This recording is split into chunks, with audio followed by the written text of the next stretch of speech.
मुझे नहीं रोक सकोगे तुम। सुरक्षित रहना चाहते हो तो हट जाओ मेरे मार्ग से। रोकूंगा ही नहीं दुष्ट, अपितु तुम्हें यहाँ से दूर भी भगा दूंगा। माँ के निकट तुम्हारी छाया भी नहीं पहुँचने दूंगा मैं।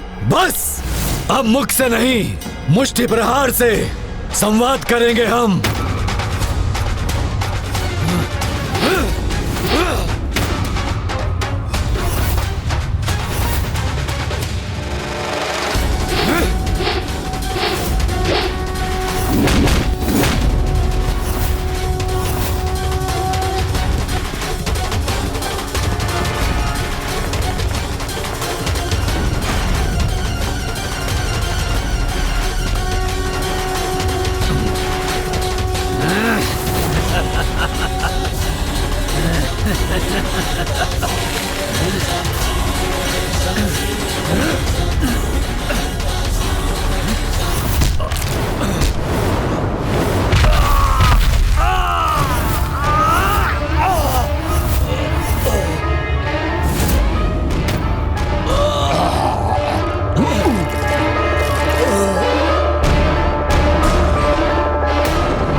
अपनी वास्तविक शक्ति को जागृत करो मूर्खों,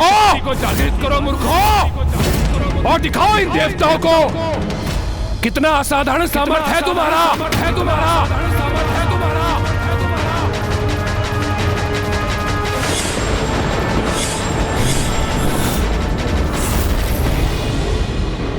देवसेना, दुर्गमासुर के समस्त योद्धा शिथिल पड़ चुके हैं। प्रतीत होता है आज सूर्यास्त के पूर्व ही आज का युद्ध समाप्त हो ही गया। युद्ध समाप्त नहीं, अभी आरंभ हुआ है।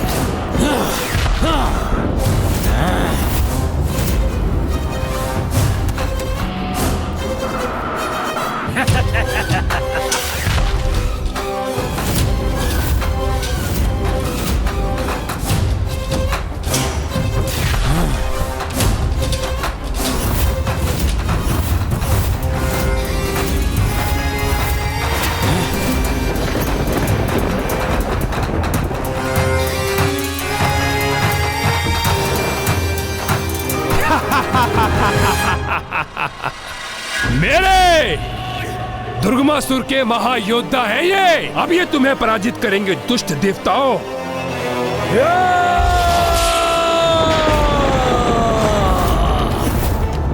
मुझसे उलझकर बहुत बड़ी भूल की है तुमने गजमुख। गणासुर हूँ मैं, जो कभी किसी कार्य को अधूरा नहीं छोड़ता। और आज देवी आदिशक्ति को उनके पूजा स्थल से हरण कर अपने साथ ले जाने का लक्ष्य भी अवश्य प्राप्त करूंगा मैं। तुम यही ऐसे वचन बोलते रह जाओगे मूर्ख असुर, और उधर माँ की पूजा संपन्न भी हो जाएगी।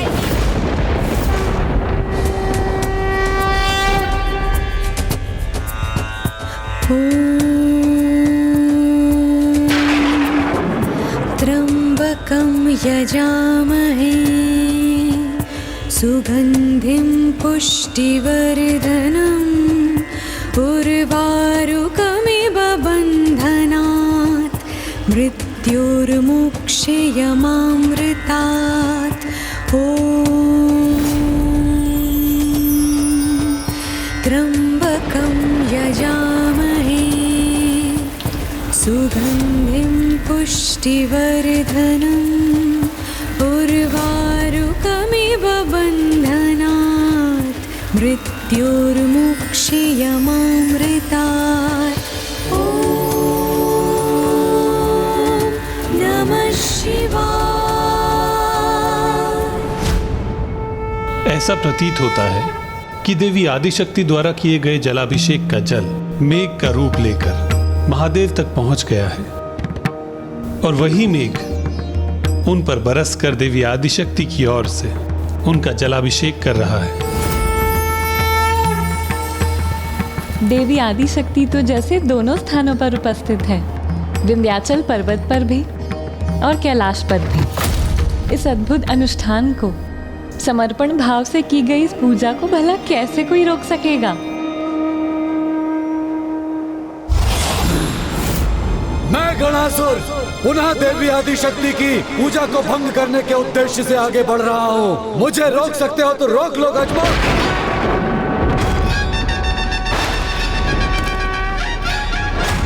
अपने अंत के उदाहरण को इतने निकट देखने के उपरांत भी सद्बुद्धि नहीं जागृत हुई ना तुममें? अभी भी दुष्टता का त्याग नहीं किया ना तुमने? तो स्मरण रहे, अब तुम्हारा अंत और भी समीप आ गया है दुष्ट। अंत तो आज तुम सभी का होगा, आज ही सूर्यास्त के पूर्व। इसलिए तुम सभी के जीवन में अब अधिक समय शेष नहीं है। सूर्यास्त में अब जितना भी समय शेष है ना, वो हमारे नहीं, तुम सभी के अंत के लिए पर्याप्त है।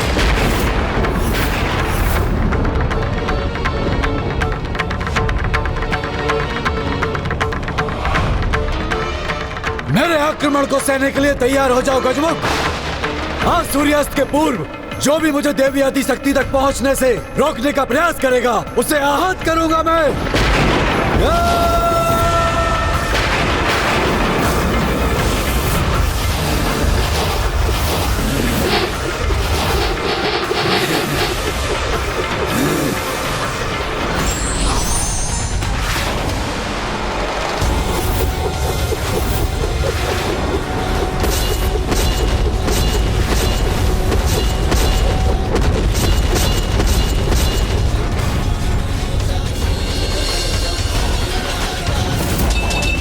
देवसेना, सूर्यास्त होने में बस कुछ ही समय शेष है।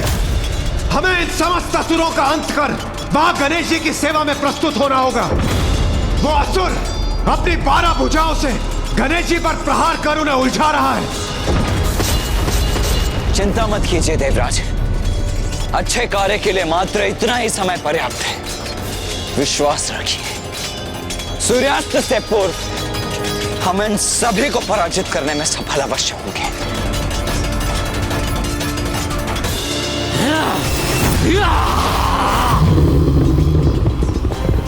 मैं अभी अपने वज्र से विद्युत शक्ति का संचार करता हूं।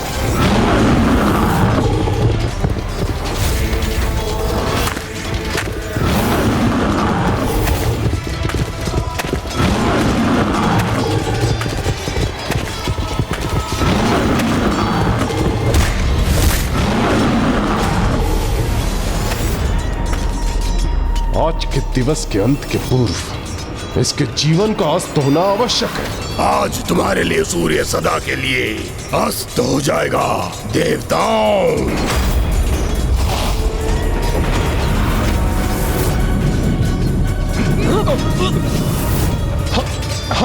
हमें कुछ स्पष्ट दिखाई नहीं दे रहा। इस असुर के मुख से उगलता विष हमें नेत्रहीन कर रहा है। पर कहां और कैसे वार करें हम इस पे?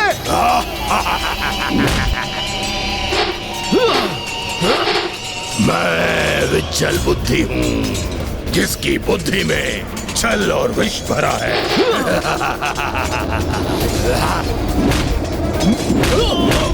इस बार मेरे विष से तुम बच नहीं पाओगे वरुण देव।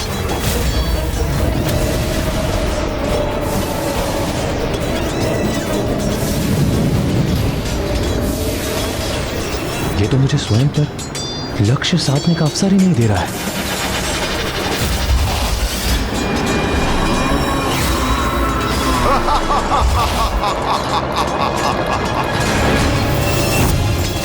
इसका विषैला द्रव्य मुझे आहत कर रहा है। वरुण देव संकट में है, मुझे उनकी सहायता करनी चाहिए। वायुदेव, इस बार तुम मुझसे कहीं नहीं बचकर जा सकोगे, क्योंकि इस बार मैं तुम्हें वायु में परिवर्तित नहीं होने दूंगा।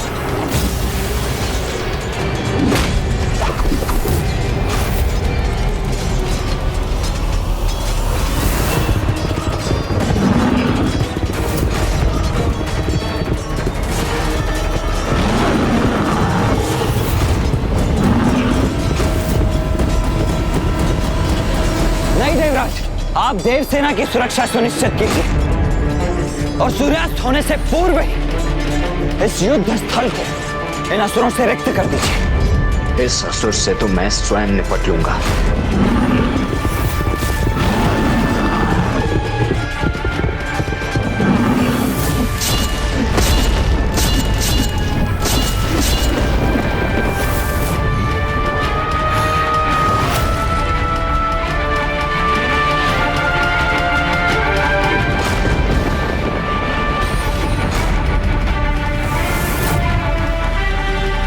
माँ के पूजा स्थल के इतना समीप पहुँच गया है ये दुष्ट। इसे तो किसी भी उपाय से रोकना ही होगा मुझे।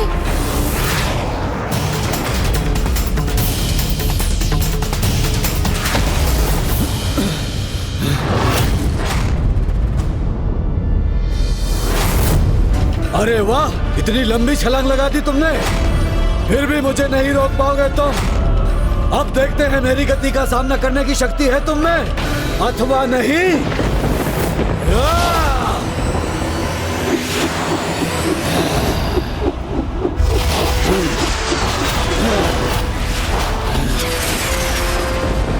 जब तक तुम इनका कोई उपाय करोगे, मैं तुम्हारी माता तक पहुंच जाऊंगा गजमोक।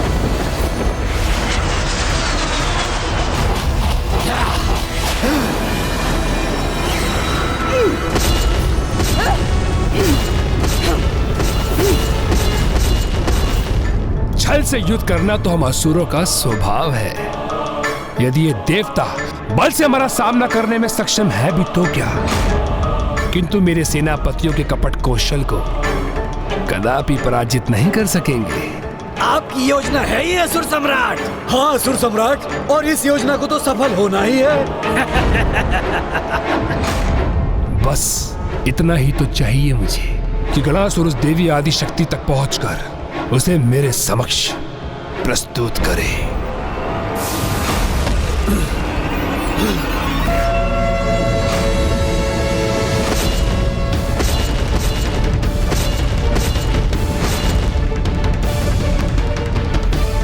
बस मुझे एक छलांग मारने की और देर है और मैं पूजा स्थल में प्रवेश कर जाऊंगा।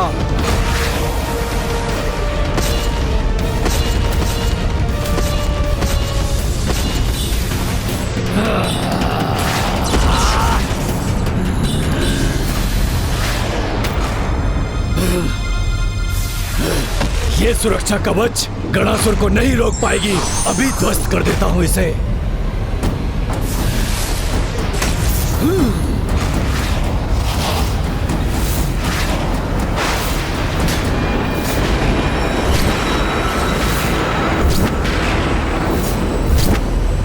ये दुस्साहस कदापि मत करना गणासुर। ये दुस्साहस कदापि मत करना गणासुर। ये दुस्साहस कदापि मत करना गणासुर।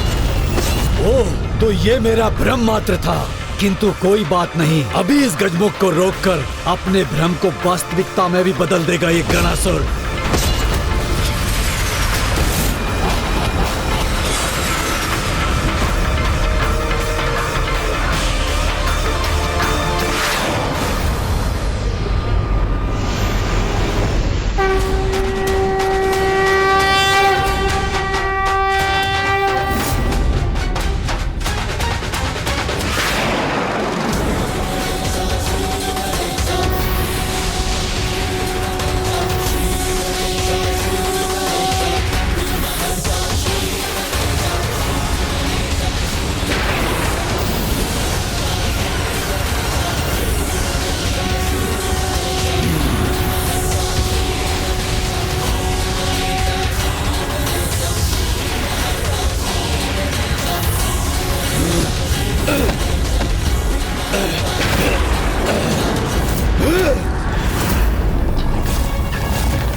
मेरे साथ ऐसी धृष्टता की तुमने, अब देखो उसका क्या दंड देता हूँ मैं तुम्हें। तुम्हारे अपराधों के दंड भुगतने का समय तो तुम्हारा है गणासुर।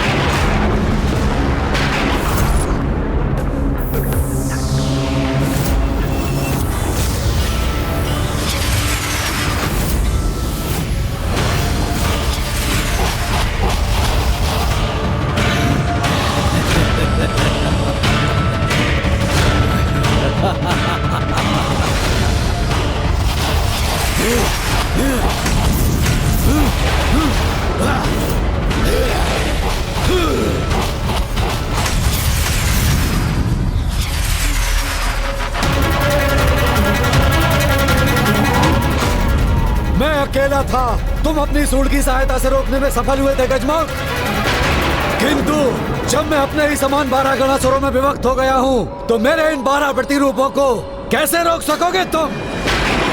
मेरे ये प्रतिरूप जाकर हरण करेंगे देवी आदि शक्ति का।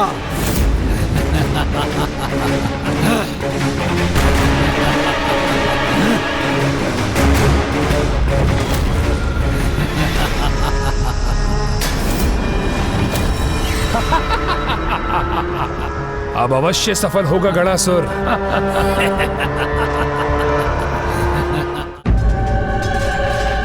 जब शत्रु छल का प्रयोग करे, छिपकर पीछे से वार करे, तो उससे युद्ध उसकी शक्ति को पराजित करने के लिए नहीं, अपितु उसकी दुर्बलता को उसकी पराजय का आधार बनाकर किया जाता है।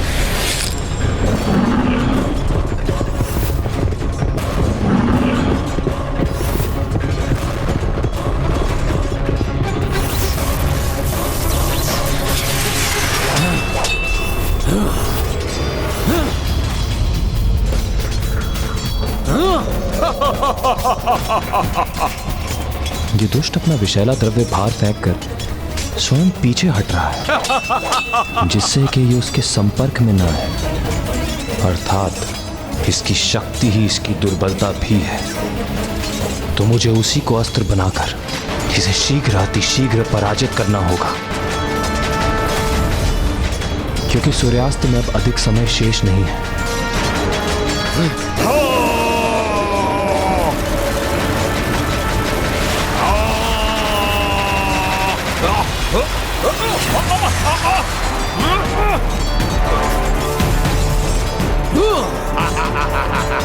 सूर्यदेव, अग्निदेव, इस असुर की सबसे बड़ी दुर्बलता इसका अहंकार है। मैं उसी का लाभ उठा के इसे बोलने पर विवश कर दूंगा।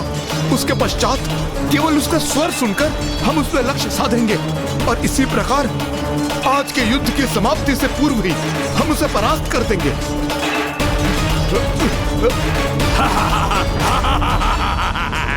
अरे ए विशाल बुद्धि, लगता है तुम्हें केवल लुका छिपी की क्रीड़ा में ही आनंद प्राप्त होता है। वैसे भी हमारे समक्ष आके हमसे युद्ध करने में तो अक्षम हो ना तुम। मैं विचल बुद्धि हूँ, विचल बुद्धि। मेरी बुद्धि में जितना विष भरा है, उससे उत्पन्न छल का तुम सामना नहीं कर पाओगे। तुम्हें क्या प्रतीत हुआ कि तुम मुझे ऐसे उत्तेजित कर दोगे और मैं तुम्हारे समक्ष प्रस्तुत हो जाऊंगा? हाँ, कदापि नहीं, कदापि नहीं।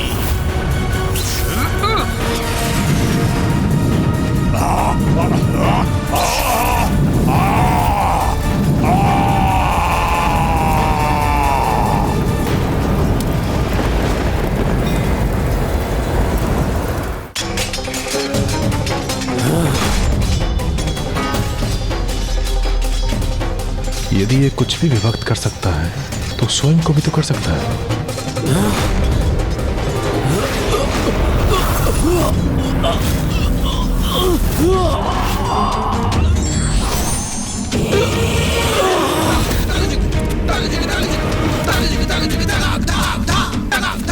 ये असुर कुछ भी करने के पूर्व उस पर पूर्ण विचार नहीं करता। यही इसकी सबसे बड़ी दुर्बलता है। इसलिए तो स्वयं को 12 भागों में बांट दिया इसने, ये भूल कर कि यदि ये पूर्ण होता तो कहीं अधिक शक्तिशाली होता। इसलिए इसके पुनः साथ आने के पूर्व मुझे इसका उपाय करना ही होगा।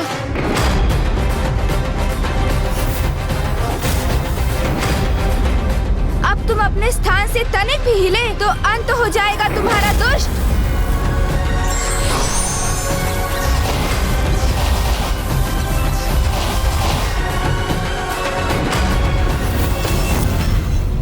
पुनः रोक दिया गजमुख ने गणासुर को,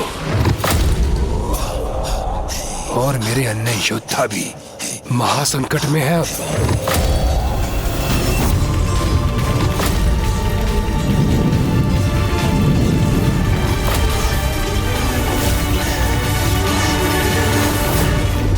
कहा था ना मैंने, आज सूर्यास्त से पूर्व ही तुम अपने काल के दर्शन करोगे।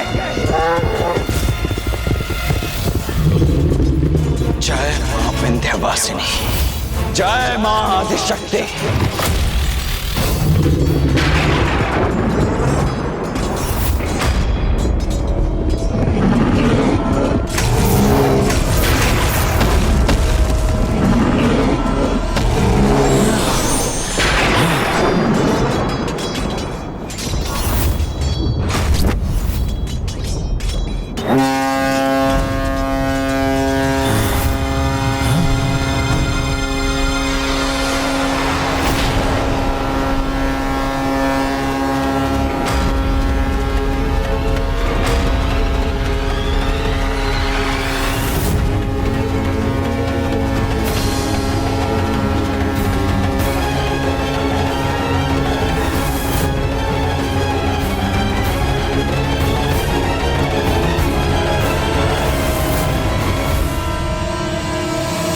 कार्तिकेय, इसने तो समय से पूर्व ही तुरुही बजाकर आज के युद्ध की समाप्ति का संकेत कर दिया।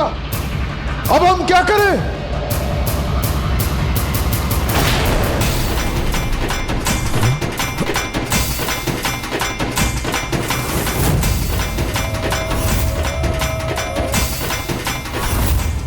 यह सर्वथा अनुचित है। यह अवश्य असुरों की कोई न कोई चाल है। मेरे विचार से हमें अपना आक्रमण रोकना नहीं चाहिए। किंतु हम युद्ध के नियमों का उल्लंघन नहीं कर सकते। यदि उसके अनुसार हमारा विरोधी युद्ध विराम हेतु तुरही बजा दे, तो फिर उस दिवस के लिए हम भी युद्ध रोकने के लिए बाध्य हैं।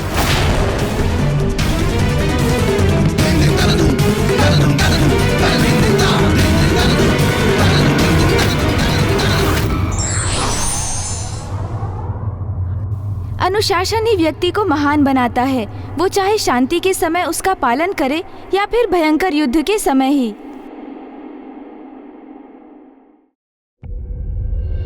इस दुष्ट ने छल से सूर्यास्त के पूर्व ही युद्ध विराम की तुरवी बजा दी, किंतु अब ये सुरक्षित लौटेंगे अथवा नहीं, यह केवल देव सेनापति कुमार कार्तिकेय के निर्णय पर ही निर्भर करता है।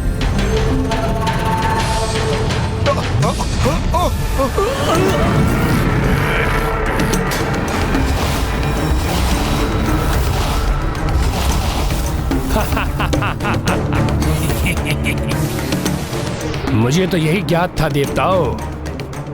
युद्ध नियम के अनुसार दोनों पक्षों में से किसी के भी दोहरा युद्ध विराम का नाद ध्वनित होते ही युद्ध रोक दिया जाता है, किंतु तुम्हारी मुद्राओं को देखकर तो ऐसा प्रतीत हो रहा है कि तुम अपने नियमों का पालन करना ही नहीं चाहते। अरे युद्ध विराम का नाद नहीं सुना तुमने? तो क्या तुम्हारे निकट आकर पुनः उत्पन्न करूं उसे, अथवा मान लूं कि तुम स्वयं अपने नियमों का उल्लंघन करने के लिए तत्पर हो, किंतु इतना समझ लो, नियमों का पालन नहीं करोगे तुम तो मैं भी उन्हें भंग करने के लिए मुक्त हो जाऊंगा। नियम तो तुमने भंग किया है दुष्ट, क्योंकि निर्धारित यह हुआ था युद्ध विराम केवल सूर्यास्त के साथ होगा, किंतु तुमने उसके पूर्व ही युद्ध समाप्ति की घोषणा कर दी। देवराज इंद्र, दुर्भाग्यवश जहां मैं स्थित हूँ वहां से देखो तो सूर्यास्त हो चुका है। कोई मूर्ख ही होगा जो अस्त हो चुके और अस्त हो रहे सूर्य में भेद करने में असमर्थ होगा। मूर्ख पुकारो तो धृष्ट कपटी, कोई प्रभाव नहीं पड़ता मुझे, किंतु तुम्हें क्या करना है उसका निर्णय लो। यदि नियम का उल्लंघन किया तुमने तो हम नियम विहीन होकर रात्रि में भी युद्ध करेंगे और रात्रि में ही तुम्हें पराजित कर देवी आदिशक्ति पर आक्रमण कर उनकी पूजा के प्रथम दिवस पर ही उनकी पूजा को खंडित कर दूंगा। नहीं इंद्रदेव, कुछ मत कहिए, भूल हमारी ही थी और हम देवता युद्ध के नियम का उल्लंघन कर धर्म की अवहेलना कदापि नहीं करेंगे।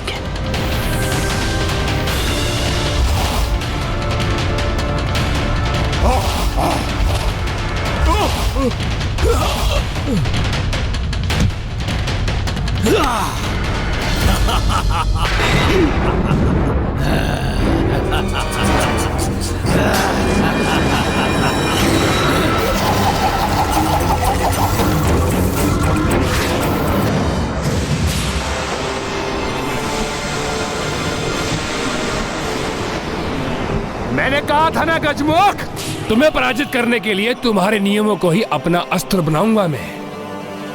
और अभी तो यह आरंभ है, आगे आगे देखो ये दुर्गमासुर क्या क्या करता है। यदि इतना ही विश्वास है स्वयं पर, तो रणभूमि में क्यों नहीं आए? यदि किसी प्रकार कल के युद्ध में सुरक्षित रह भी गए, तुम्हारी ये इच्छा भी पूर्ण कर दूंगा मैं।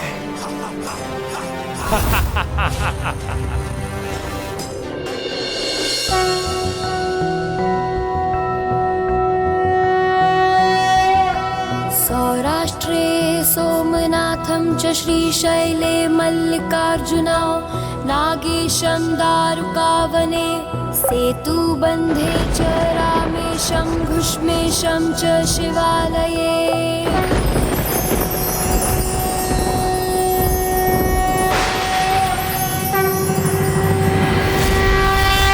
पूजा के प्रथम दिवस पर देवी आदिशक्ति द्वारा शुद्ध जल के इस जलाभिषेक का कितना अद्भुत परिणाम है, जिससे महादेव पर जल समर्पित करने वाला तन मन और इंद्रियों से पावन होकर अपनी किसी भी इच्छा को पूर्ण करने में समर्थ होता है।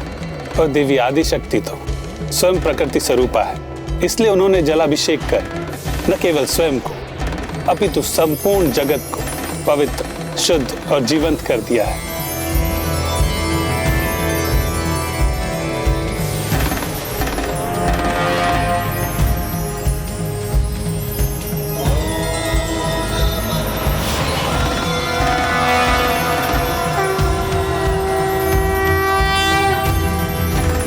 जिनका अंतर इतना शुद्ध और पवित्र हो जाता है, उनके भीतर से एक अनुपम तेज प्रकट होता है और फिर शुद्धता की वही आभा उनके विचारों में प्रदर्शित होती है। जो सुपात्र होते हैं वो जगत में व्याप्त उस शुद्धता को ग्रहण करने में सक्षम होते हैं,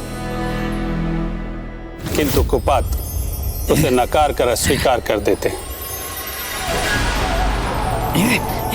क्या है ये? कैसी ऊर्जा है ये? दूर करो मुझे इससे।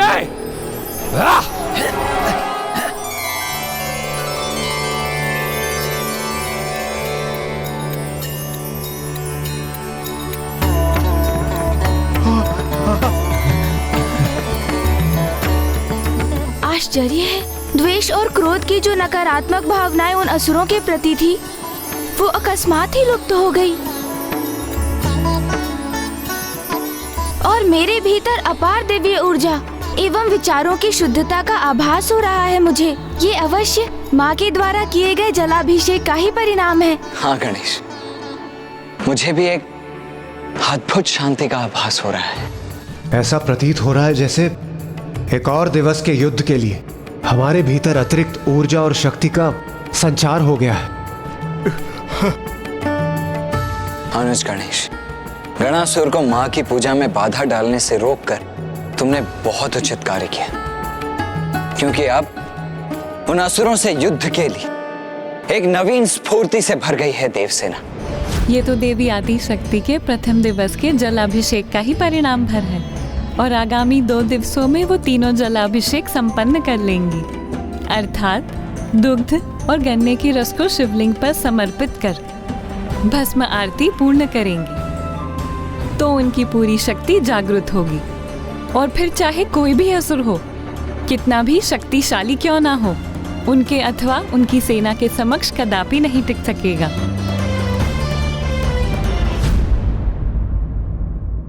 निर्णायक नहीं था आज का युद्ध, किंतु फिर भी हमने उससे सीखा कि कभी भी अपने शत्रु को कम नहीं आंकना चाहिए। उन असुरों की शक्ति को ही नहीं, अभी तो उनकी छल बुद्धि को भी पराजित करना है हमें। अर्थात अब आगे का युद्ध हमें और संयम के साथ लड़ना होगा। उचित है भैया, किंतु अभी भी उन असुरों की वास्तविक गुप्त दुर्बलता का भान कहाँ हुआ है हमें, जिससे हम उनका विनाश संभव कर सके। अजय है मेरे असुर सेनापति, उन्हें तनिक भी कोई क्षति नहीं पहुंचा सकता और आज के युद्ध से वो देवता इतना तो समझ ही गए होंगे, उस गजमुख के कारण मेरी योजना सफल नहीं हो सकी, किंतु जो आज नहीं हुआ वो कल अवश्य होगा।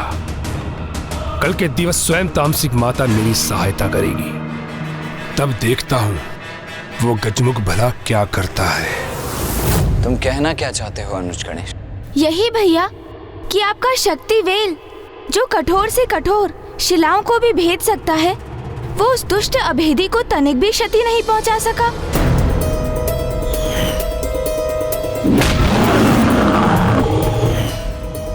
अग्निदेव, सूर्यदेव, आपके ताप और तेज से तो लौह भी पिघल जाते हैं, किंतु वो दुष्ट विच्छल बुद्धि आप दोनों की शक्तियों को बड़ी सरलता से सह गया।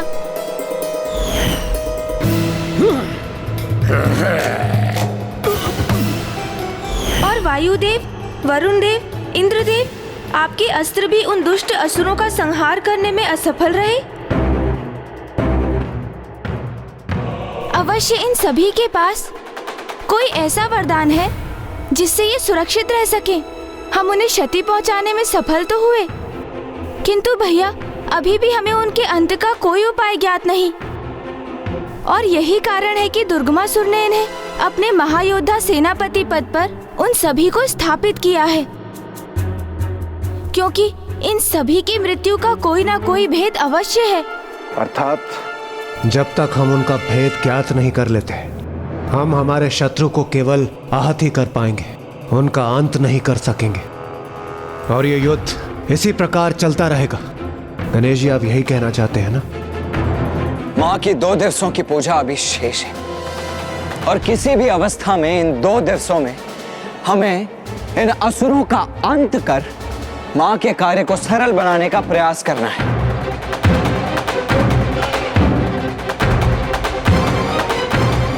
इसीलिए हमारे पास कल भोर तक का ही समय है, जिसमें किसी न किसी उपाय से हम इनके समस्त भेद ज्ञात कर लें। भैया, मैं अभी आया। गणेश, गणेश, गणेश जी, यहाँ इतना गंभीर विचार विमर्श चल रहा है, इसके मध्य में ही ये गणेश जी कहाँ चले गए?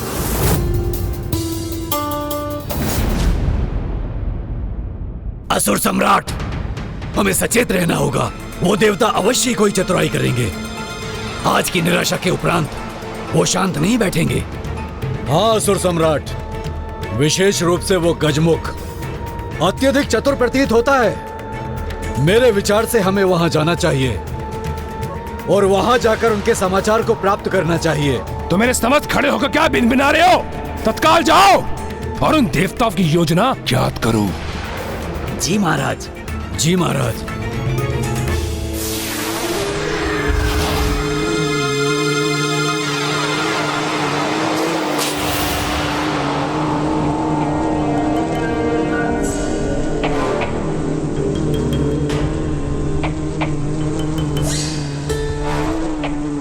देवताओं से उनकी गुप्त योजना ज्ञात कर ये सूचना मैं पहुंचाऊंगा सम्राट तक। नहीं भ्राता, ये समाचार तो मैं दूंगा उन्हें और उनके मुख से अपनी प्रशंसा प्राप्त करूंगा। और मुझे ज्ञात है कि ये समाचार हमें कहाँ प्राप्त होगा।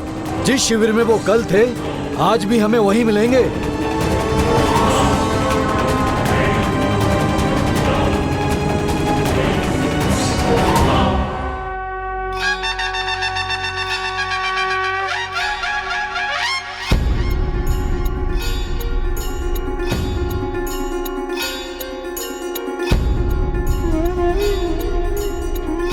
गणेश जी, ये क्या है? ये लड्डू है देवराज जी। लड्डू? और इनकी सुगंध से ये स्वादिष्ट प्रतीत हो रहे हैं ना? ये क्या अनुज गणेश, हम सभी को असुरों के संहार की युक्ति का विचार करने में व्यस्त कर तुम स्वयं के उदर को भरने की चिंता में व्यस्त हो।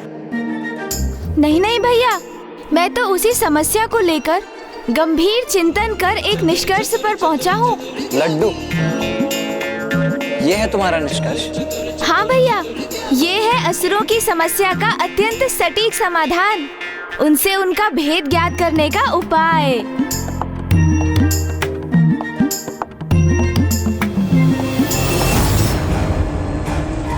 मैं तुमसे पूर्व पहुंचा हूँ तो असुर सम्राट को ये समाचार मैं ही दूंगा।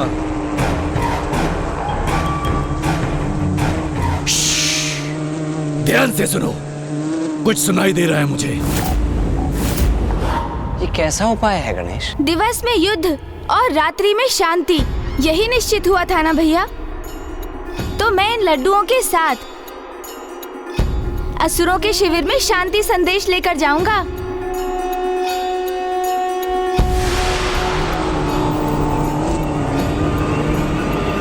हमारे वहां पहुंचने पर वो अपने अस्त्र शस्त्र भले ही उठा लें, किंतु इन लड्डुओं को देखकर वो स्वयं नीचे हो जाएंगे, क्योंकि भूखे होंगे ना वो भैया।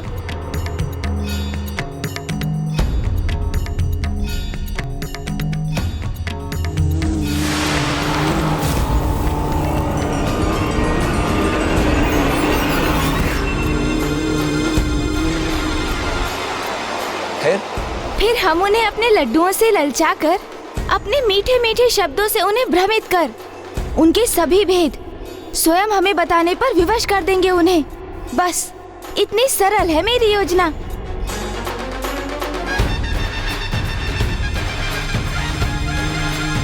किंतु ये योजना तो तभी सफल हो पाएगी ना गणेश, जब उन असुरों को इस योजना की तनिक भी भनक तक ना हो।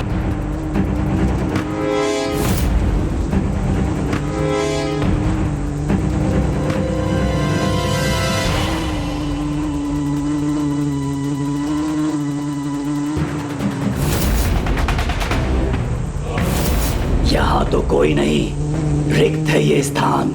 यदि समस्त देवता देवराज इंद्र के शिविर में नहीं हैं, तो अवश्य ही देव सेनापति कार्तिकेय के शिविर में होंगे। आओ, उन्हें चलकर वहां देखते हैं। उचित, हमें सतर्क रहना होगा, जिससे उन्हें यह ज्ञात ना हो कि आप वहां क्यों गए। और तुम्हारा वहां अकेले जाना भी उचित नहीं है गणेश, क्योंकि उन असुरों का विश्वास नहीं किया जा सकता। कहीं नियमों का उल्लंघन कर रात्रि काल में ही युद्ध आरंभ न कर दें।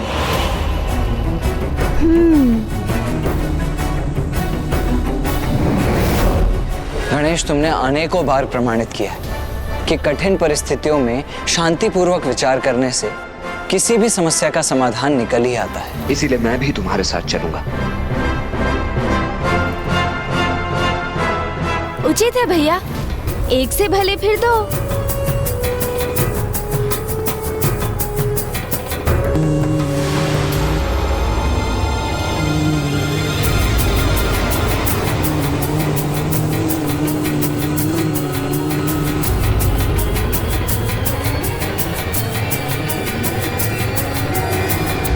अन्य सभी देवता हैं यहाँ, तो कुमार कार्तिकेय और गजमुख गणेश कहाँ हैं? प्रतीत होता है हमें यहाँ पहुँचने में विलंब हो गया है। वो अपनी योजना क्रियान्वित कर चुके हैं।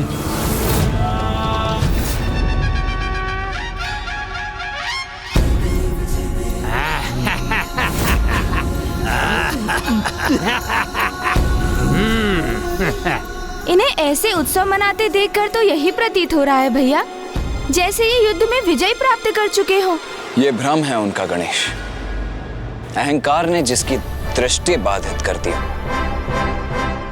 उसे तो पराजय में भी विजय ही दिखाई देगी।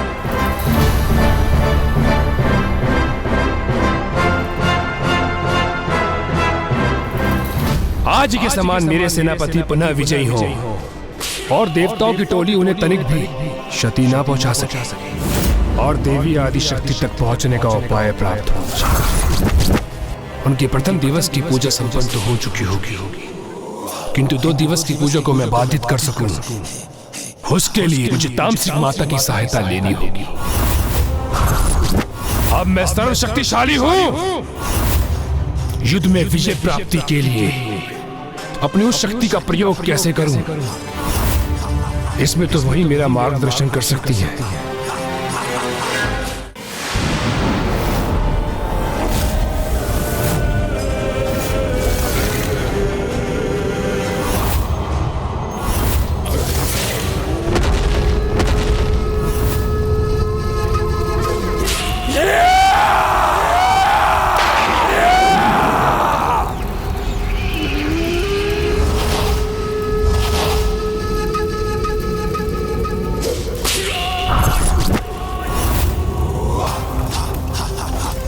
दर्शन देही माता, दर्शन देही माता, दर्शन देही।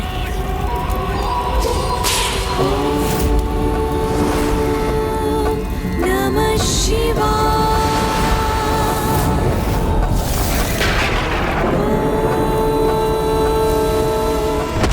मुझे दर्शन क्यों नहीं दे रही हो माता?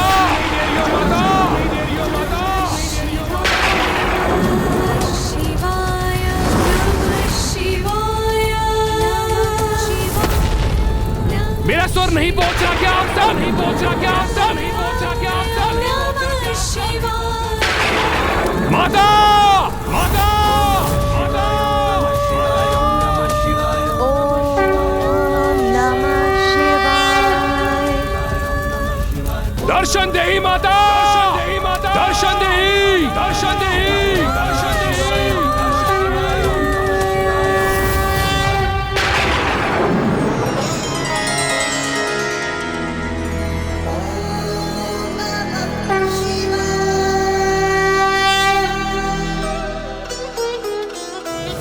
दर्शन देही माता,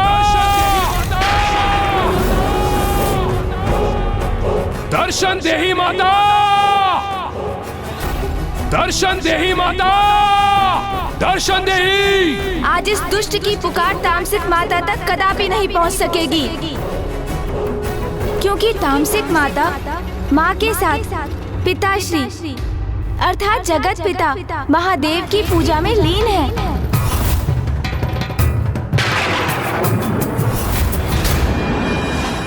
वहीं रुक जाओ।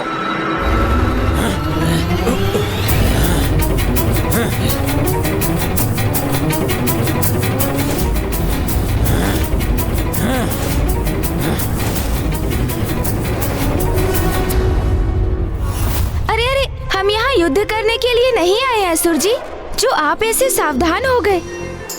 हमारी शत्रुता तो सूर्योदय से सूर्यास्त तक ही है। दिवस हो अथवा रात्रि, देवता सदा हमारे शत्रु थे और सदैव हमारे शत्रु ही रहेंगे। असुर जी, हमें शत्रुता निभानी होती तो हम इस युद्ध विराम के समय कोई अस्त्र शस्त्र धारण कर यहाँ पहुँचते ना, किंतु हमारे हाथ में तो लड्डू की टोकरी है।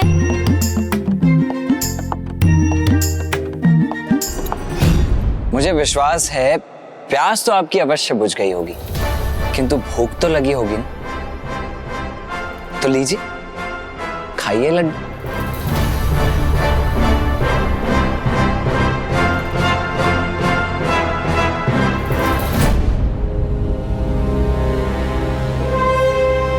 संकोच मत कीजिए असुर जी, आप सब तो लड्डुओं का भोग कीजिए और इसमें चिंता का कोई भी कारण नहीं है, क्योंकि आपके असुर सम्राट ने स्वयं इस युद्ध विराम के नियम को स्वीकार किया है। चतुर चतुर चतुर चतुर ज्ञानी। हाँ, खाइए ना, खाइए।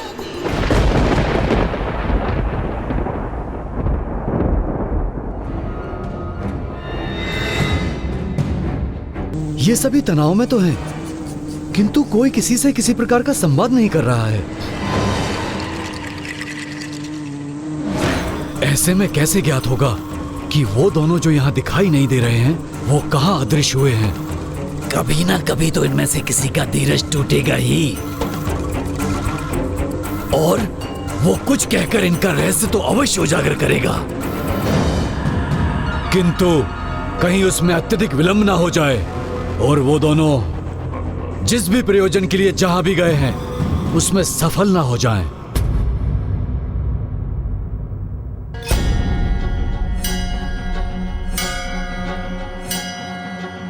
जिस उद्देश्य से मैं यहाँ आया हूँ, उस योजना में मुझे सफलता तो अवश्य ही मिलेगी दुष्ट असुरों। बस तुम लोग लड्डू खाओ और इसी के द्वारा मैं वो भेद ज्ञात कर लूंगा जिसे ज्ञात करने मैं यहाँ आया हूँ।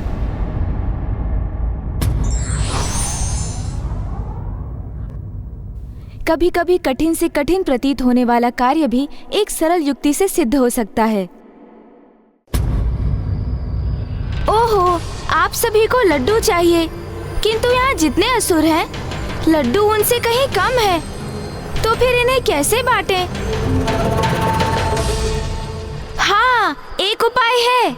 आप में से जो भी कोई एक विशेष बात बताकर अपनी योग्यता प्रमाणित करेगा, वही हमसे लड्डू पाएगा। कैसी विशेष बात बतानी होगी हमें? कोई भी विशेष बात, जैसे यहाँ की कोई विशेष बात, और हाँ, तुम्हारे सेनापति का कोई विशेष गुण भी। गणेश, सेनापति के विषय में ज्ञात करना है तो उन्हीं से पूछ लो। इन साधारण सैनिकों को क्यों मूर्ख बना रहे हो?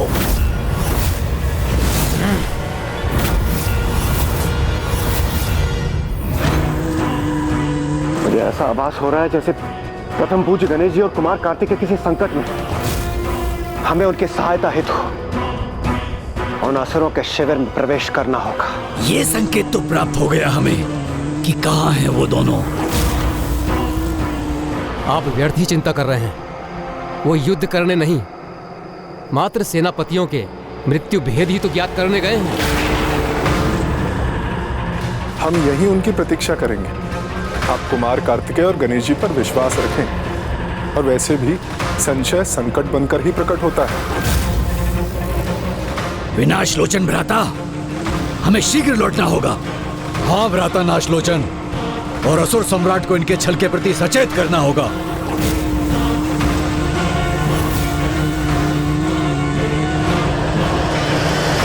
ऐसा प्रतीत होता है जैसे कोई अन्य भी है जो गुप्त रूप से हमारा ये संवाद सुन रहा है।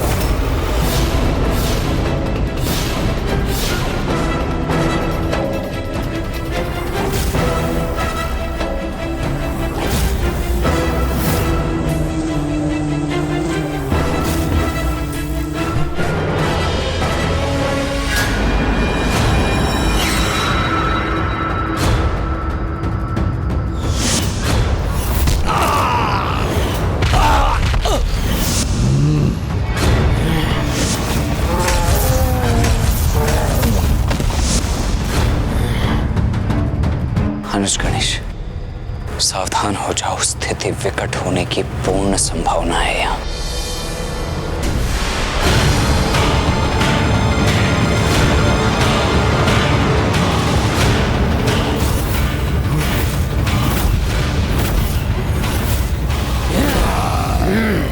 महायोद्धा असुरों, अपने क्रोध और पराक्रम का प्रदर्शन कल रणभूमि में करना। अभी तो हमारे उपहार स्वरूप दिए गए इन लड्डुओं को शांति से ग्रहण तो कर लो। तुम क्या हमें इसलिए प्रसन्न करने की कोशिश कर रहे हो जिससे कल के युद्ध में हम अपनी पूर्ण शक्ति का प्रयोग न करें? नहीं नहीं, ऐसा कुछ भी नहीं है असुर जी। हम किसी विशेष उद्देश्य से नहीं आए हैं यहाँ। छल करने आए हो तुम यहाँ। छल। मैं विचल बुद्धि हूँ, विचल बुद्धि। छल करने और छल समझने में सर्वथा निपुण हूँ मैं। वही तो मैं कह रहा था भैया से अभी कि पांचों असुर सेनापतियों में शक्ति और युक्ति दोनों में सर्वाधिक निपुण आप ही हैं। भैया को मेरा ये कथन स्वीकार ही नहीं था। इनके अनुसार ये अभेदी सबसे समर्थ है और अन्य देवता, उनका तो मत था कि इस शिविर में कोई सर्वाधिक शक्तिशाली है तो वो है महासुर गणासुर जी। हाँ हाँ, सत्य ही तो कहा मैंने। एक अभेदी ही हैं जो आज के युद्ध में तनिक भी आहत नहीं हुए। न मेरे शक्ति दंड का इन पर कोई प्रभाव हुआ और न ही देवराज इंद्र का वज्र इन्हें कोई क्षति पहुंचा सका। और मैं भी तो बिना आहत हुए वापस लौटा था और एक साथ मैंने तीन देवताओं को संभाला था। अब असुर सेनापतियों में सर्वाधिक शक्तिशाली कौन? मैं विचल बुद्धि। मैं तुम हो सर्वाधिक शक्तिशाली? कैसा प्रयास है ये? मैं हूँ सर्वाधिक शक्ति संपन्न। तुम जैसे 12 असुरों की शक्ति अपने भीतर समाहित किए हुए हूँ मैं। बस तुम्हारे अंदर तो 12 ही समाहित है ना, लेकिन तुम्हारे जैसे 24 को एक क्षण में अपने विषैले द्रव्य से घुला सकता हूँ। यही तो मैं चाहता था। अब ये दुष्ट अपने रहस्य स्वयं ही उजागर कर देंगे। तब तक मैं करता हूँ लड्डुओं का सेवन। देवगण, प्रथम पूज्य गणेश जी और कुमार कार्तिकेय का रहस्य ही रहना चाहिए। किंतु यदि यहाँ कोई है तो उसका सुरक्षित यहाँ से लौटकर जाना उचित नहीं होगा। भ्राता विनाश लोचन, इसके पूर्व की बहुत देर हो जाए, हमें यहाँ से निकलना चाहिए। हाँ भ्राता नाशलोचन, अन्यथा यहाँ अग्नि में भस्म हो जाएंगे हम, अथवा ये हमें ढूंढकर हमारा वध कर देंगे।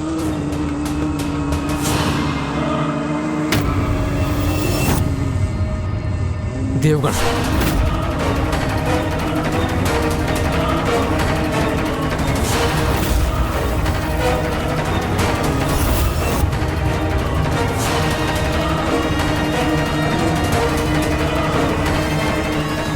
दर्शन देही माता, दर्शन देही माता, दर्शन देही, दर्शन देही।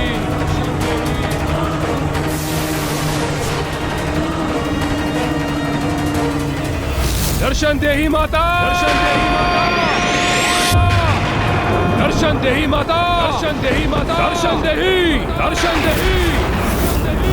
आज मेरे द्वारा आवाहन करने पर भी नहीं आई आप माता, तो अब मुझे ही आपके पास आना पड़ेगा। देखा भैया, दुर्गमासुर जी कितनी भली भांति अपना अनुष्ठान करते हैं। इसलिए इतने वरदान प्राप्त है उन्हें। इन पांचों को देखकर तो वैसे यही प्रतीत होता है कि कदाचित अन्य देवता ही उचित कह रहे थे। इनमें यदि किसी के पास कोई वरदान है तो वो गणासुर ही हो सकते हैं, क्योंकि इनसे युद्ध किया था मैंने। अपार शक्ति है भैया इनके पास। हाँ हाँ, अत्यंत विशेष वरदान प्राप्त है मुझे, इसलिए तो मैं कह रहा था सभी में सर्वाधिक शक्तिशाली मैं ही हूँ। ये चारों अपनी समस्त शक्ति से भी मेरा सामना नहीं कर सकते।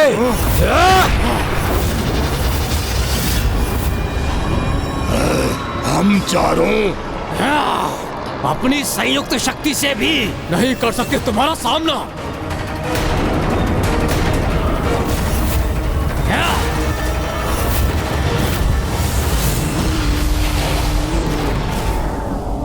प्रणाम असुर सम्राट। प्रणाम असुर सम्राट। कहो, क्या सूचना लाए हो तुम? देवताओं का भेद ज्ञात हुआ कि नहीं? असुर सम्राट, उन देवताओं ने पांचों महाअसुरों की मृत्यु का रहस्य ज्ञात करने हेतु अपनी कपट क्रीड़ा रची है। हाँ असुर सम्राट, और उस गजमुख और उसके भ्राता को इस कार्य के लिए हमारे शिविर में भेजा गया है। ये मुझे क्यों बता रहे हो मूर्खों? सर्वप्रथम जाकर मेरे सेनापतियों को सूचित करो। जाओ। हम चारों तो क्या, तुम्हारे लिए मैं ही पर्याप्त हूँ गणासुर, क्योंकि मेरे वरदान के अनुसार मैं सभी को विभक्त कर सकता हूँ, किंतु मुझे कोई कुछ भी नहीं कर सकता। किंतु जंग लगने पर तो तुम्हारा अंत हो सकता है ना? किंतु जंग लगने पर तो तुम्हारा अंत हो सकता है ना? भैया अब देखते जाइए।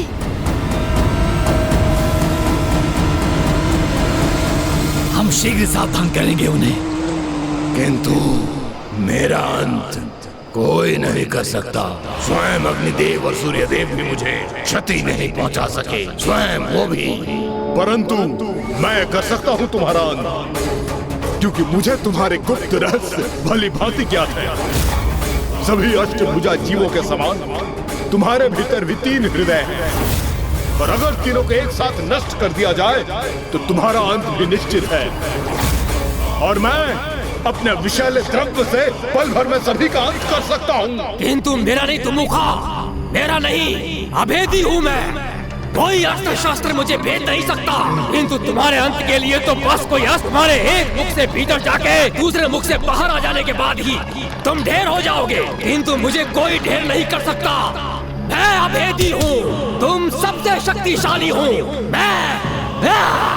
किंतु कीचड़ में भी तो तुम्हारी शक्ति निम्न हो जाती है ना, वहाँ तो तुम्हें सरलता से कुचला जा सकता है, किंतु मुझे तो न कीचड़ में, न जल में, न पृथ्वी पर, न पृथ्वी के नीचे कहीं कोई मेरा वध नहीं कर सकता। इसीलिए तो सर्वशक्तिशाली हूँ मैं।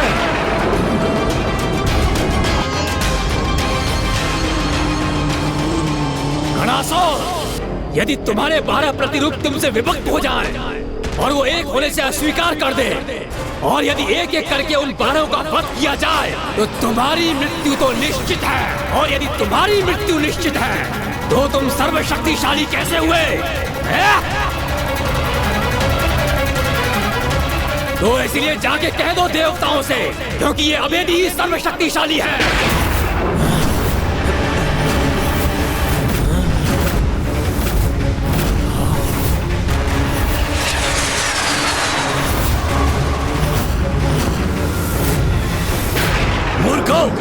वो दोनों यहाँ आए और तुम पांचों को मूर्ख बनाकर चले गए। मूर्ख हो तुम सभी, जो अपनी मृत्यु का उपाय स्वयं अपने हाथों से अपने शत्रुओं को सौंप दिया।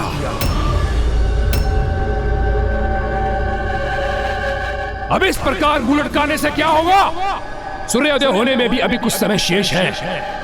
युद्ध की तैयारी करो और स्मरण रहे, जब तक मैं शेष हूँ वो तुम्हारा रहस्य ज्ञात करने के उपरांत भी तुम्हें कोई क्षति नहीं पहुंचा सकते। यही उपाय है उन पांचों को उनके काल के निकट भेजने के लिए। अब जब हमें ये ज्ञात हो ही गया है कि उन सभी का अंत कैसे संभव है, तो हमें उन सभी को अकेले घेर कर एक एक करके उनका अंत करना होगा, जिससे उनमें से कोई भी मां की दूसरे दिवस की पूजा में बाधा उत्पन्न न कर सके।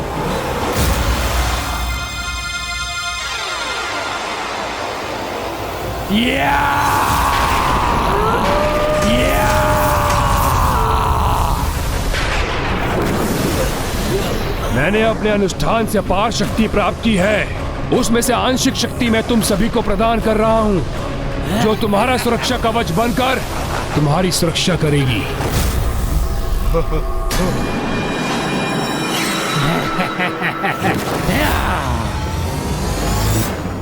द्वितीय दिवस के दुग्धाभिषेक के पश्चात माँ की बस एक ही दिवस की पूजा और शेष रह जाएगी। इसीलिए आप तैयार हो जाइए देवगण। आज के युद्ध के आरंभ का शंखनाद होने में अब अधिक समय शेष नहीं है।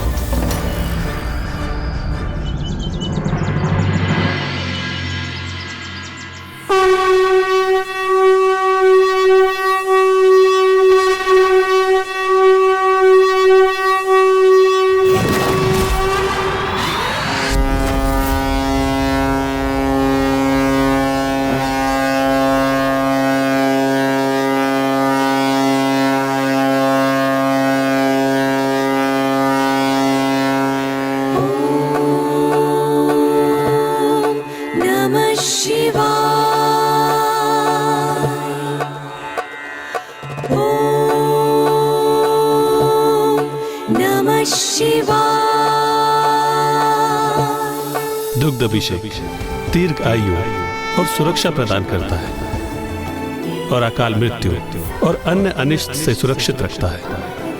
आज इस दुग्ध अभिषेक का सूर्य अस्त के पूर्व संपन्न होना अनिवार्य है, ताकि कल देवी आदिशक्ति गन्ने के रस से अभिषेक कर भभूत आरती के पश्चात अपने तीनों दिनों की पूजा संपन्न कर सके और दुर्गमासुर के वध हेतु युद्ध भूमि में प्रस्तुत हो सके। देवी आदि शक्ति द्वारा ये दुग्ध अभिषेक अवश्य पूर्ण होगा। नमः शिवाय।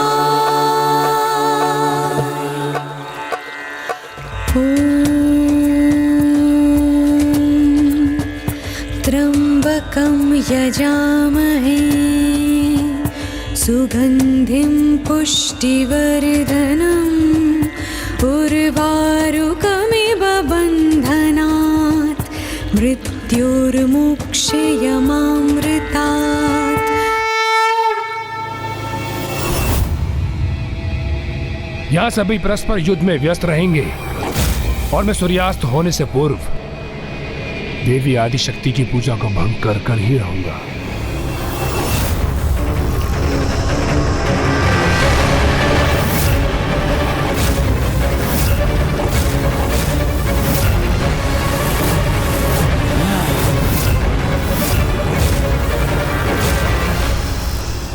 देवताओं, तुम कुछ भी कर लो, किंतु हमारा सामना कदापि नहीं कर सकोगे।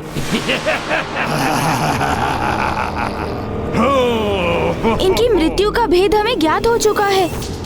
इसका आभास होने पर भी चिंता और भय के स्थान पर ये आत्मविश्वास से भरे दिखाई दे रहे हैं। इसका भला क्या कारण हो सकता है भैया?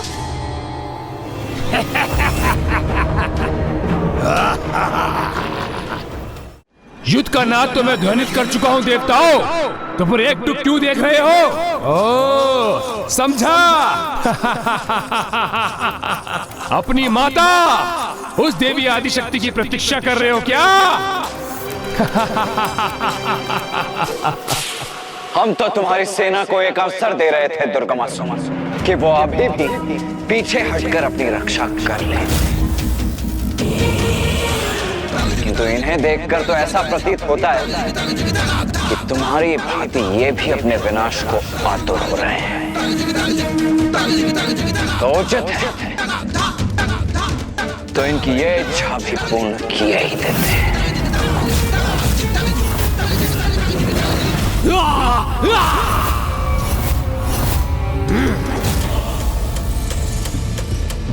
देवताओं, ये भक्त करेगा, ये भक्तासुर तुम्हें।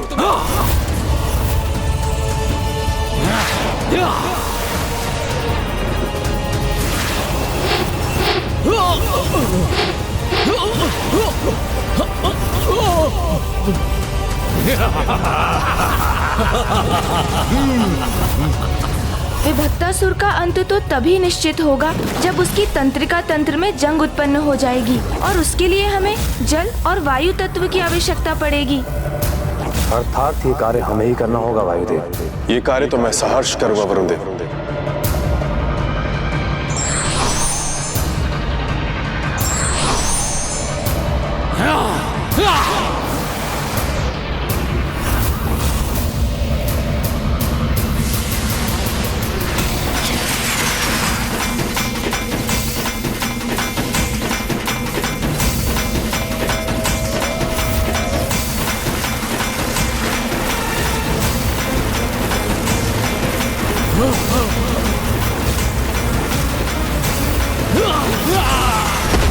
ये क्या? जल और वायु दोनों मेरी तंत्रिका पर।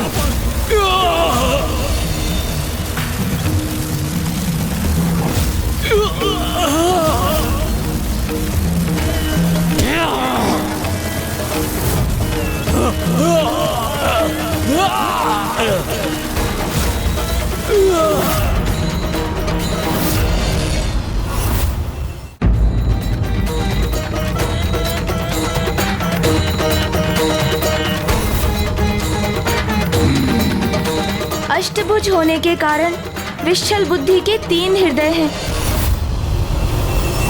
जिस पर एक साथ अस्त्र प्रहार होने पर ही उसकी मृत्यु संभव है।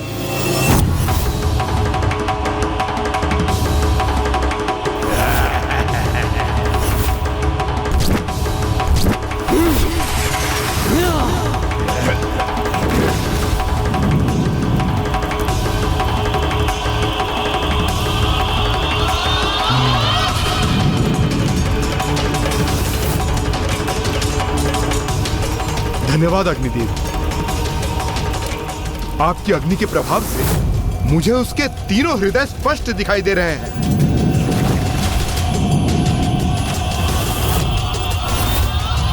अपने अंतिम श्वास गिन लो। ये अस्त्र प्रहार मेरे लिए घातक सिद्ध हो सकता है। अब मैं कैसे करूं अपनी रक्षा?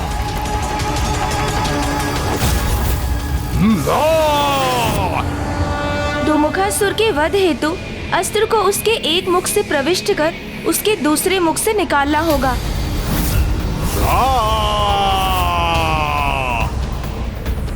संयम धर, उचित समय पर वार करूंगा इस पर मैं।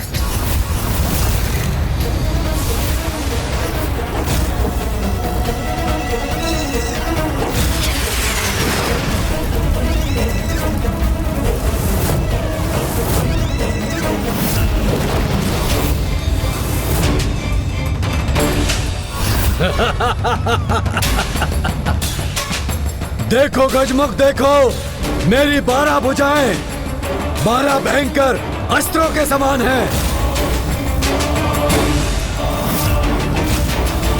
गणासुर का वध तो तभी संभव है जब उसके 12 हाथ उससे विलग होंगे,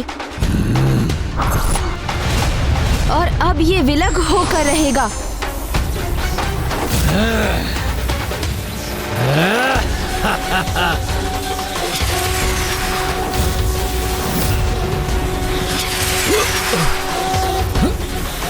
नहीं नहीं, मुझे अपने हाथ साथ लाने होंगे।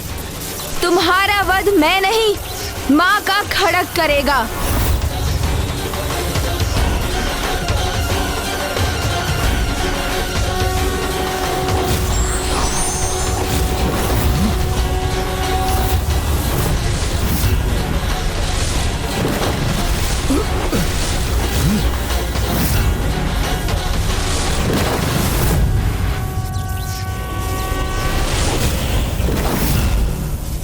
अब देखो देवताओं के सेनापति अभेदी तुम्हें कैसे धराशायी करता है। इस अभेदी की शक्ति कीचड़ में क्षीण पड़ जाती है।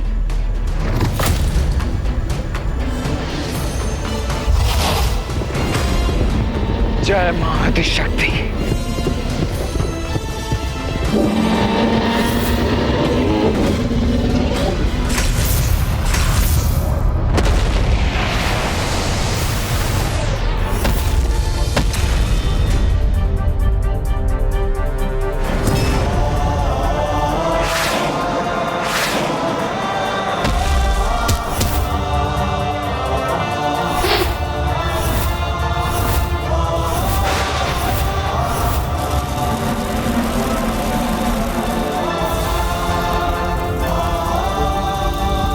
आज का यह सूर्योदय इन दुष्टों का अंतिम सूर्योदय होना चाहिए।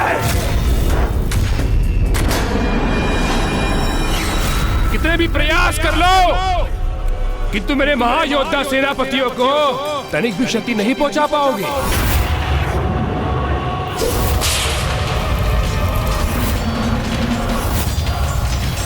ये क्या? हमने तो इनके सभी महायोद्धाओं को पराजित कर दिया, फिर भी ये दुष्ट ऐसा क्यों कह रहा है? कहीं हमसे कोई चूक तो नहीं हो गई? किंतु क्या?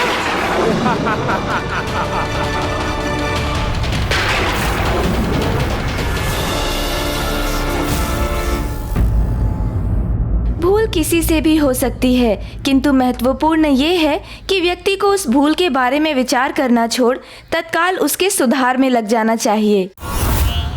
आज का यह सूर्योदय इन दुष्टों का अंतिम सूर्योदय होना चाहिए।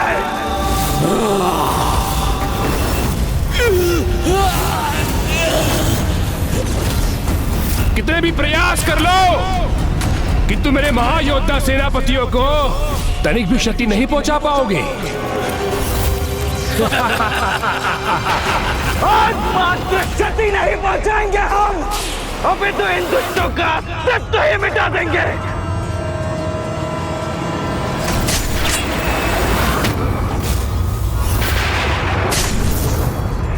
हमारे इतने शक्तिशाली प्रहार कैसे विफल हो रहे हैं? इस दुष्ट के कीचड़ में होने के बाद भी मेरा शक्ति वेलदंडे से भेद क्यों नहीं पा रहा है? कहा था ना मैंने, मेरे महायोद्धाओं को कुछ नहीं कर पाओगे तुम।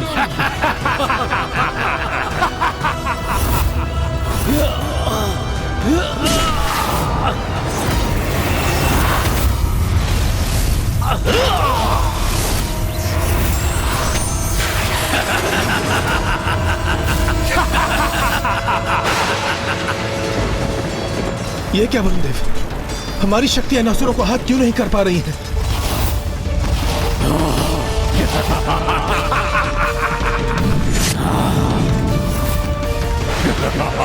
ये क्या हो गया है हमारी शक्तियों को कुबेर देव? ये असुर अब तक सुरक्षित कैसे रह सकता है? वध क्यों नहीं हो पा रहा इसका?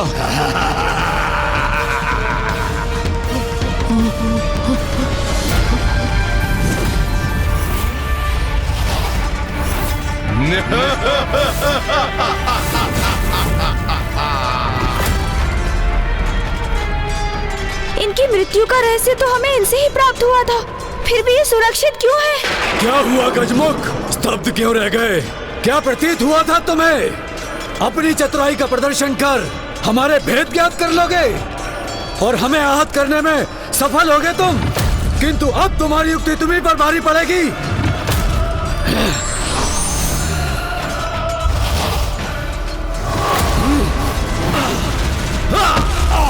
ये लो दुष्ट!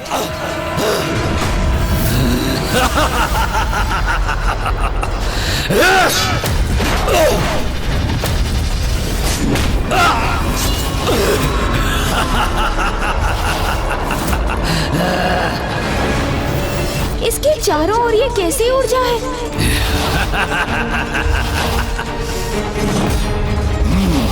इन सभी के भी है।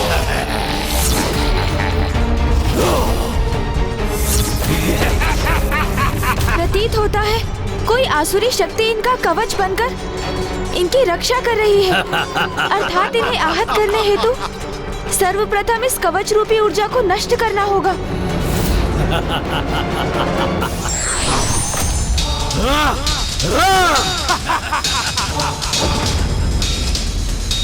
हमें भ्रमित किया है इन दुष्टों ने, इसका परिणाम तो इन्हें भुगतना ही होगा। इस रणभूमि में इन्हें जीवित रहने का कोई अधिकार नहीं।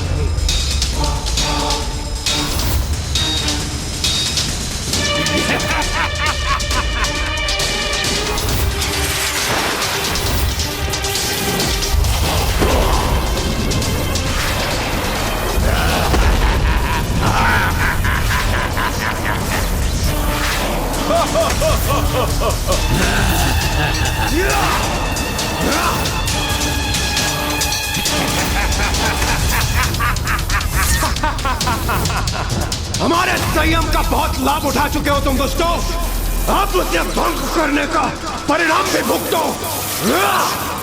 देवराज इंद्र को इतना उत्तेजित देखकर मुझे अपार संतुष्टि का आभास हो रहा है। अति आनंदित है ये दुर्गमासुर इस युद्ध को इस अवस्था में देखकर।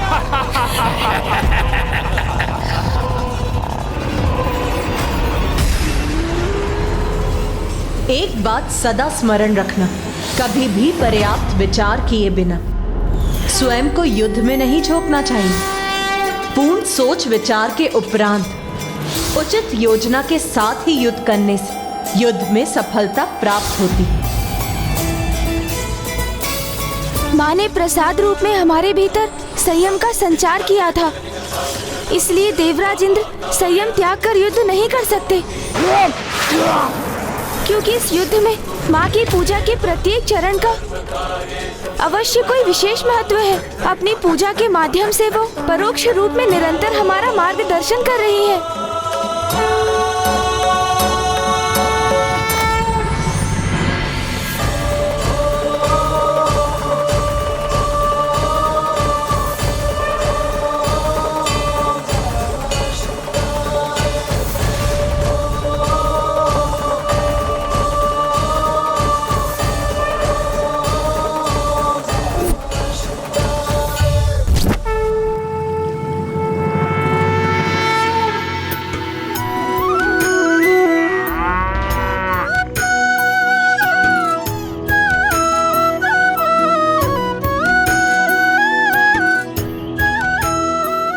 सूर्यास्त तक विश्राम नहीं करेंगे हम। देवी आदिशक्ति द्वारा किए जाने वाले प्रभु के दुग्ध अभिषेक हेतु निरंतर दुग्ध प्रस्तुत करना हमारा परम कर्तव्य है।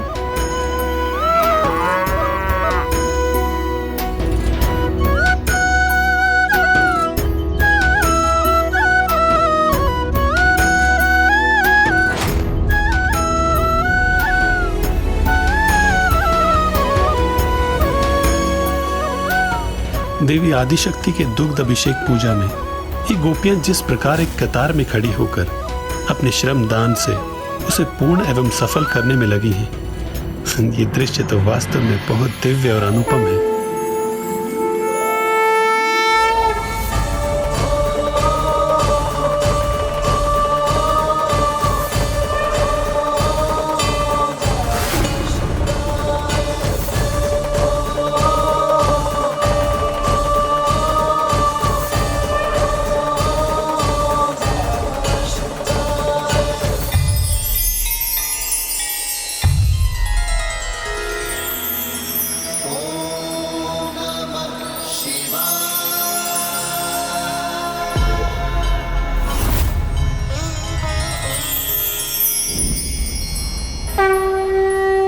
भक्त मनुष्य हो या भगवान, वो अपने आराध्य को जो भी पूर्ण भक्ति भाव से अर्पित करता है वो उन तक पहुंच ही जाता है। उसके लिए उसे किसी माध्यम की आवश्यकता नहीं। किंतु जिन्हें इस भक्ति की शक्ति का अनुमान नहीं होता वो ही इस भक्ति को भंग करने का स्वप्न रखते हैं।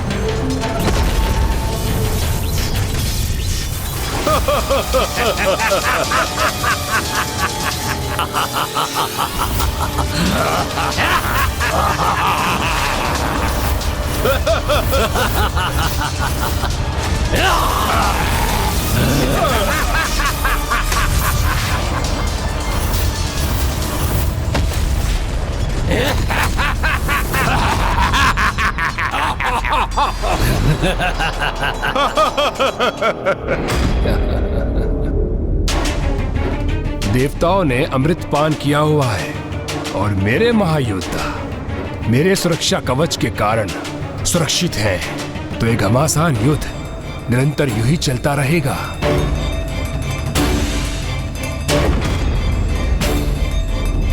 इसलिए अब मेरे द्वारा देवी आदिशक्ति की पूजा में व्यवधान उत्पन्न करने का सर्वथा उचित अवसर है।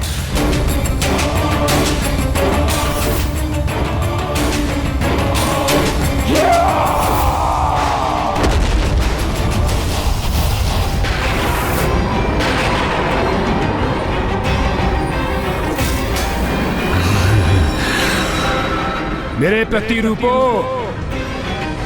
मेरे समान शक्ति संपन्न हो तुम, इसलिए जाओ देवी आदिशक्ति की पूजा को भंग करने के लिए जो आवश्यक हो वो करो।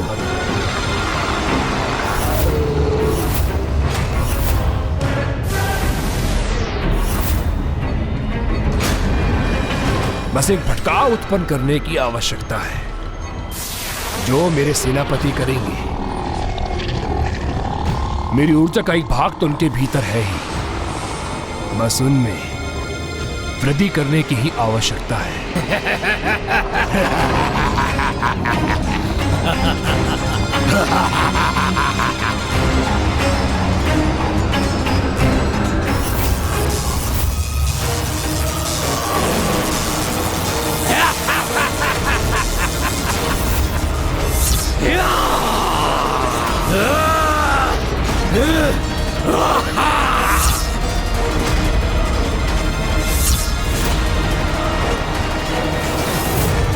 माँ के आशीर्वाद से प्राप्त संयम को त्याग कर हम युद्ध नहीं कर सकते देवराजेंद्र। हमें संयम रखकर ही युद्ध करना होगा, तभी इनके सुरक्षा कवच को खंडित करने का कोई उपाय प्राप्त होगा हमें। कोई नहीं भेद सकता हमारा सुरक्षा कवच।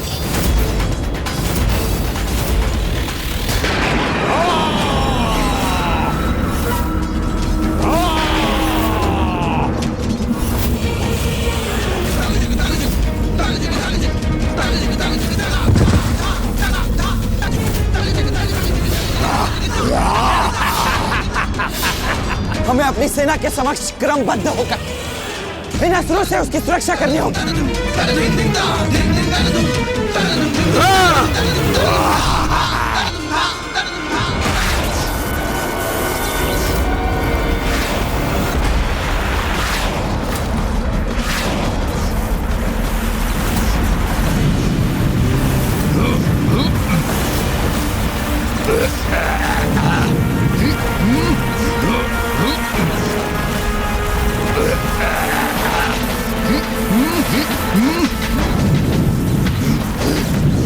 अनुज गणेश, ये सभी अचानक कैसे इतने अधिक उत्तेजित हो उठे?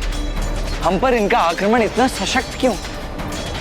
जैसे ये हमारा संपूर्ण ध्यान स्वयं पर ही केंद्रित रखना चाहते थे। तो क्या इसका अर्थ ये है कि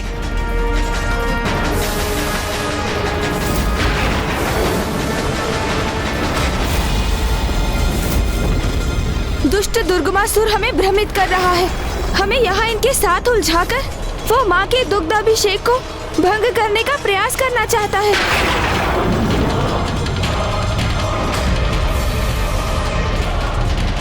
मैं उसे ऐसा कदापि नहीं करने दूंगा, रोक दूंगा मैं उसे। भैया, आप वहाँ जाकर उसे रोकिए। मैं अन्य देवताओं के साथ यहाँ की स्थिति संभाले रहूंगा।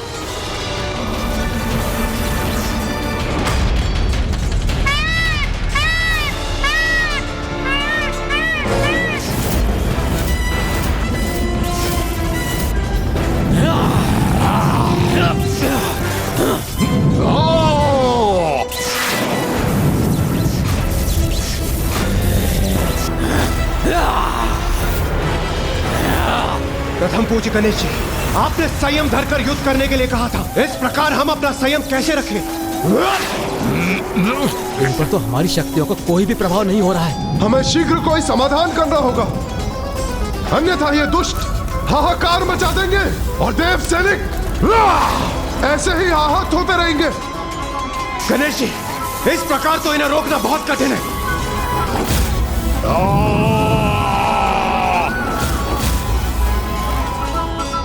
इनके आसुरी कवच के कारण हम इन पर आक्रमण कर इन्हें आहत करने में असमर्थ हैं। किंतु ये अपनी ही शक्ति से स्वयं को आहत तो अवश्य कर सकते हैं, क्योंकि इनके स्वयं असुर होने के कारण दुर्गमासुर का सुरक्षा कवच इनकी आसुरी शक्ति से इनकी रक्षा नहीं करेगा।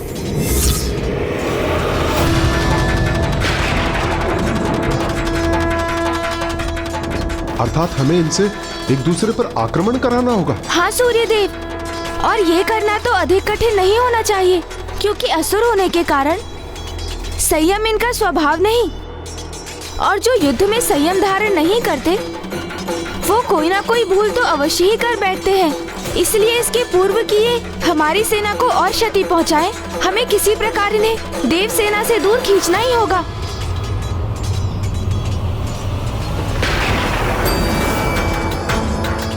क्या हुआ गणासुर जी? आज मुझसे युद्ध नहीं करेंगे आप? कहीं मुझसे भयभीत तो नहीं हो गए हैं?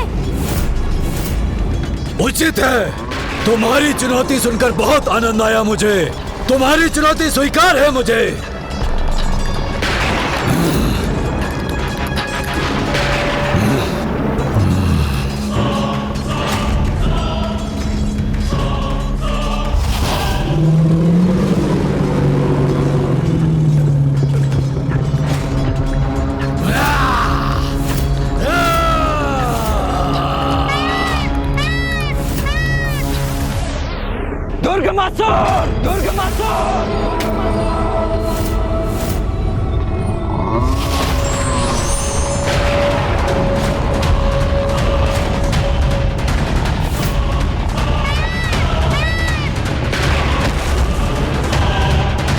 अब और आगे जाने का दुस्साहस मत करना दुर्गमासुर।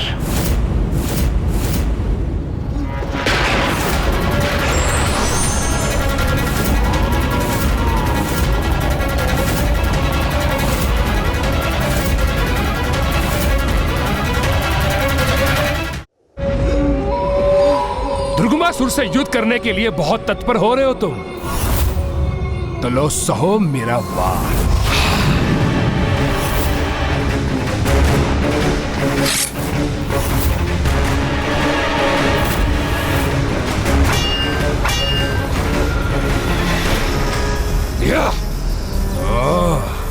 दिखने में तो युवक हो, किंतु अपनी आत्मरक्षा करने का सामर्थ्य भी रखते हो, तो क्या आक्रमण कर। मुझसे युद्ध करने की कुशलता है तुम में?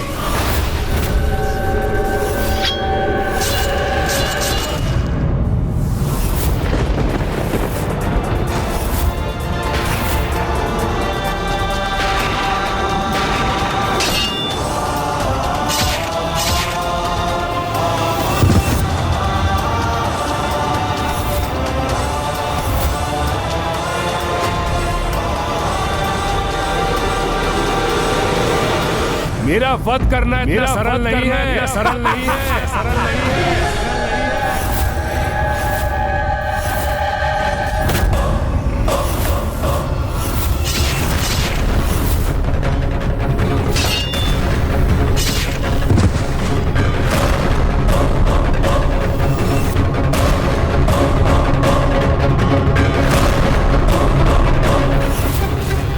रुक जाओ, रुक जाओ।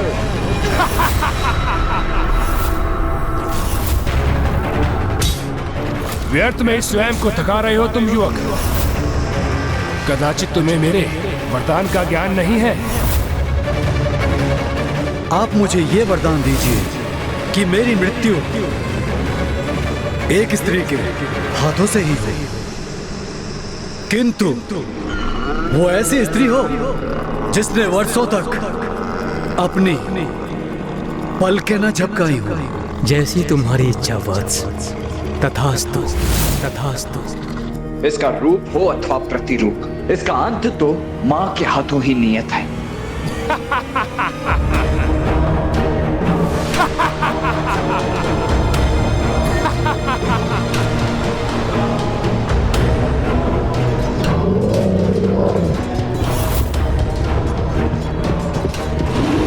इन दोनों दुष्टों को अपने निकट पहुंचने की प्रतीक्षा करनी होगी मुझे। ये लो दुष्ट।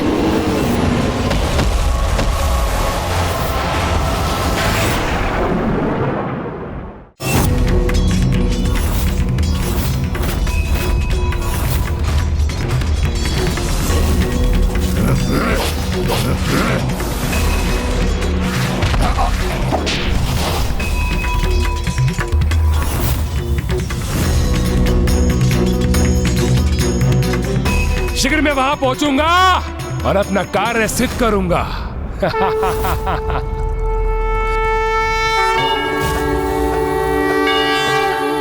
नमः शिवाय।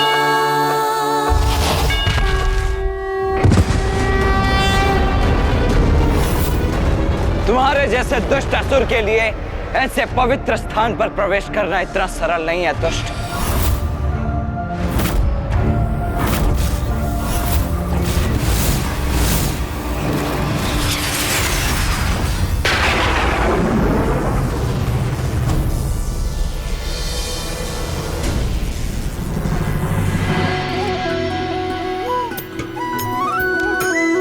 गोपिकाएं हैं यहाँ, तो वो अवश्य माँ को दुग्ध अभिषेक के लिए दुग्ध प्रदान करने आई होंगी।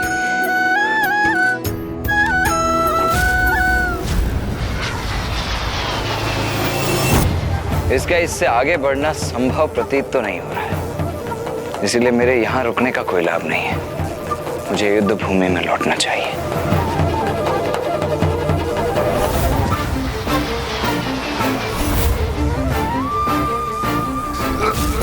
किसी भी अवस्था में पहुंचूंगा वहां, भंग अवश्य करूंगा देवी आदिशक्ति का अनुष्ठान। कदापि सफल नहीं होने दूंगा उसे।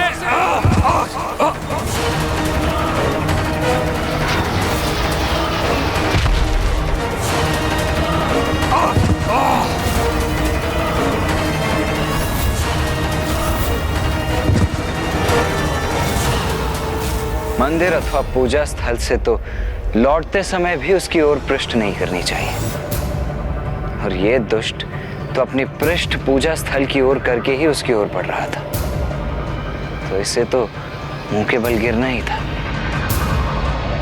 मां की पूजा इतनी साधारण पूजा नहीं है जिसे कोई भी असुर आकर भंग कर सके।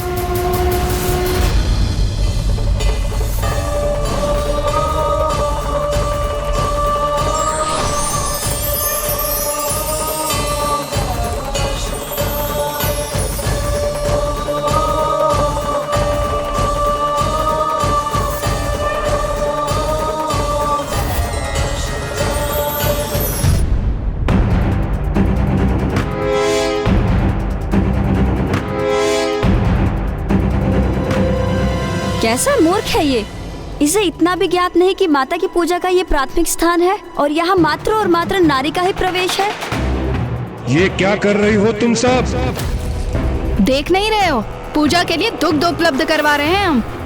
ये पूजा मैं अवश्य भंग करूंगा, मेरे द्वारा ही भंग होगी ये पूजा। यदि मैं पूजा स्थल पर नहीं पहुंच सकता तो उसे बाहर से ही भंग कर दूंगा।